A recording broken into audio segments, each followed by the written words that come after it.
রোগ নির্ণয়, চিকিৎসায় আধুনিক পদ্ধতি, উন্নত খাদ্য প্রযুক্তি এবং বাজার সংযোগে স্মার্ট প্ল্যাটফর্ম।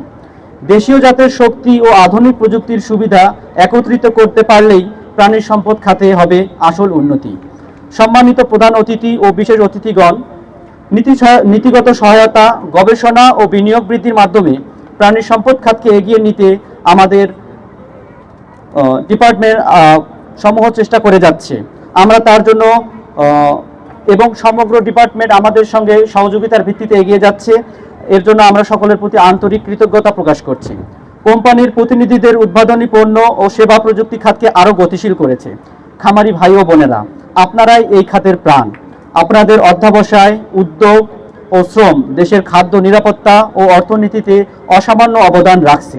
এবং সাংবাদিক বন্ধুরা, প্রাণী সম্পদ খাতে পরিবর্তন, সমস্যা ও সম্ভাবনাকে জনগণের সামনে তুলে ধরার মাধ্যমে অত্যন্ত গুরুত্বপূর্ণ ভূমিকা পালন করছেন। এবছর প্রাণী সম্পদ সপ্তাহের মাধ্যমে আমরা যে লক্ষ্যগুলো সামনে রাখছি: দেশীয় জাতের সংরক্ষণ, উন্নয়ন ও সম্প্রসারণ, আধুনিক প্রযুক্তির সর্বোত্তম ব্যবহার, খামার ব্যবস্থাপনার ডিজিটাল রূপান্তর, নিরাপদ, স্বাস্থ্যসম্মত ও উচ্চমানের উৎপাদন নিশ্চিতকরণ, বাজার ব্যবস্থাপনার স্বচ্ছতা ও বাণিজ্যিক সক্ষমতা বৃদ্ধি এবং একটি টেকসই, আধুনিক ও লাভজনক প্রাণী সম্পদ খাত গড়ে তোলা। আমি দৃঢ়ভাবে বিশ্বাস করি, দেশীয় সম্পদ ও আধুনিক প্রযুক্তির সমন্বয়ই আমাদের ভবিষ্যৎ পথ। আমরা যদি সবাই মিলে কাজ করি, সহযোগিতা করি, তবে প্রাণী সম্পদ খাতই হবে কৃষিভিত্তিক অর্থনীতির সবচেয়ে শক্তিশালী স্তম্ভ। শেষে আবারও সকলকে উপস্থিত থাকার জন্য আন্তরিক ধন্যবাদ জানাই। আসুন আমরা সবাই মিলে এই প্রতিপাদ্যকে বাস্তবে রূপ দেই। দেশীয় জাত, আধুনিক প্রযুক্তি, প্রাণী সম্পদ হবে উন্নতি। দুঃখের বিষয় হচ্ছে আমাদের কৃষির যে অবদান ধীরে ধীরে কমে যাচ্ছে। আমরা যদি কৃষি ক্ষেত্রে অবদান মাত্র 11.something, এই শিল্পায়নের যুগে কৃষি ক্ষেত্রে অবদান আমাদের কেন যেন ক্রমশ হ্রাসমান ধীরে ধীরে কমে যাচ্ছে, যেটা আমাদের জন্য খুবই অশনি সংকেত।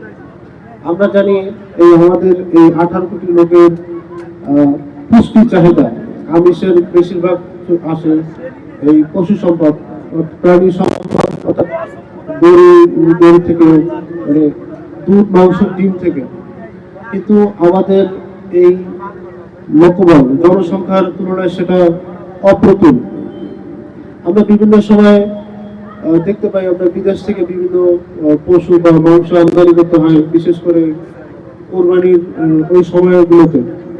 যার ফলে আমরা লক্ষ্য করি যে আমাদের দেশি খাবার ভাইরা বিভিন্নভাবে ক্ষতিগ্রস্ত হচ্ছে।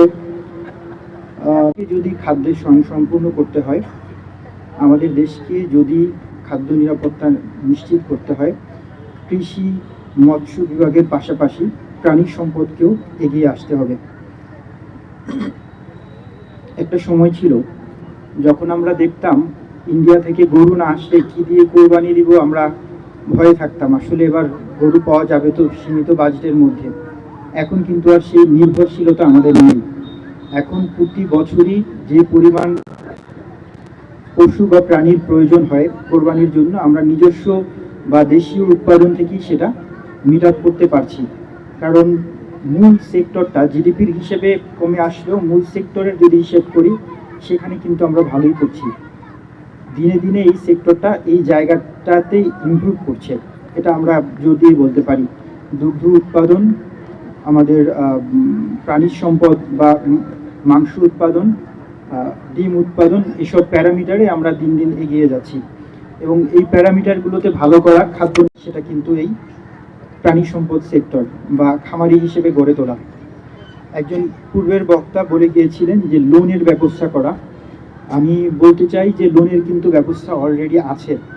আমাদের যুব উন্নয়ন অধিদপ্তর থেকে প্রশিক্ষণ প্রদানের মাধ্যমে ঋণ দেওয়া হয়। আমি আজকেও 1 লক্ষ করে দুজনকে উদ্যোক্তাকে 2 লক্ষ টাকা ঋণ দিয়ে আসছি।